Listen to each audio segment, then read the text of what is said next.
வணக்கம் மக்களே, நம்ம சேனலை ஃபர்ஸ்ட் டைம் பார்க்குறவங்க மறக்காமல் சப்ஸ்கிரைப் பண்ணிக்கோங்க. இப்போ நம்ம பார்க்க போகிறது சிறகடி காசு தான். சிட்டி வந்து பார்த்திங்கன்னா ரோஹிணி கிட்ட வந்து முத்தோட கார் சாவி எடுத்துகிட்டு வந்து கொடு அப்படின்னு சொல்லிட்டு கேட்குறாங்க. உடனே வந்து ரோஹிணி வந்து இல்லை, எல்லோரும் தூங்கிட்டு இருப்பாங்க, நான் என்னால் வர முடியாது அப்படின்னு சொல்லிட்டு சொல்லுவாங்க. அப்புறமா வந்து சிட்டி வந்து அந்த பிஏவை விட்டு ரோஹிணி கால் பண்ணி இன்னும் வந்து உயிரோட தான் இருக்கேன், எனக்கு ₹1,00,000 காசு வேணும் அப்படின்னு சொல்லிட்டு அதனால் பிளாக்மெயில் பண்ண வைக்கிறாங்க. உடனே வந்து அந்த ஆள் கால் பண்ணி பேசின உடனே ரோஹிணி வந்து பயந்து போய் சிட்டி கால் பண்ணி, சிட்டி அந்த ஆள் எனக்கு கால் பண்ணுறான், நீ ஏதாவது பண்ண அவனை அப்படின்னு சொல்லிட்டு சொல்கிறாங்க.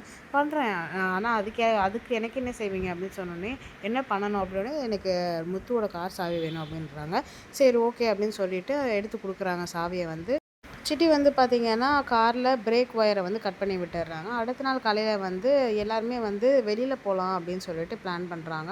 முத்துவோட காரில் தான் போகலாம் அப்படின்னு சொல்லிட்டு இருக்காங்க. அண்ணாமலை, ரவி, ஸ்ருதி, மீனா எல்லாருமே வந்து அதுக்கப்புறமா கரெக்டாக எல்லா திங்ஸையும் எடுத்து இது வண்டி டிக்கியில் வச்சுட்டு கார் எடுக்க போகும்போது கரெக்டாக காரில் வந்து அந்த முட்டையெல்லாம் வந்து எடுத்துகிட்டு வரவங்க வந்து அப்படியே கொட்டிடுவாங்க.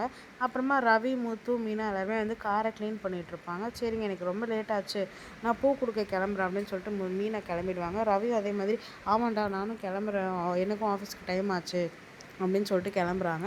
அதுக்கப்புறம் முத்து வந்து கரெக்டாக கார் ஸ்டார்ட் பண்ணுறாரு. ரொம்ப நேரம் ஸ்டார்ட்டே ஆகலை. முத்துக்கே ஒரு மாதிரி ஆகிடுது.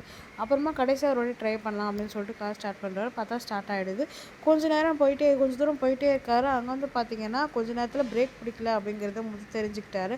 இப்போ எப்படியாவது வண்டியை நிறுத்தணும், என்ன பண்ணுறது அப்படின்னு சொல்லிட்டு யோசிச்சுட்டு இருக்காங்க. சரி, எல்லாத்தையும் கொண்டு போய் ஏதாவது மரத்தில் லைட்டாக மோதியாவது நிறுத்திடலாம் அப்படின்னு சொல்லிட்டு ட்ரை பண்ணிகிட்டே இருக்காங்க. அந்த நேரம்னு பார்த்து எதிர்த்த மாதிரி ஒரு ஆட்டோ வருது. நம்ம சேனல் சப்ஸ்கிரைப் பண்ண நமக்கு ரொம்ப நன்றி. சப்ஸ்கிரைப் பண்ணாதாங்க, மறக்காமல் சப்ஸ்கிரைப் பண்ணிடுங்க.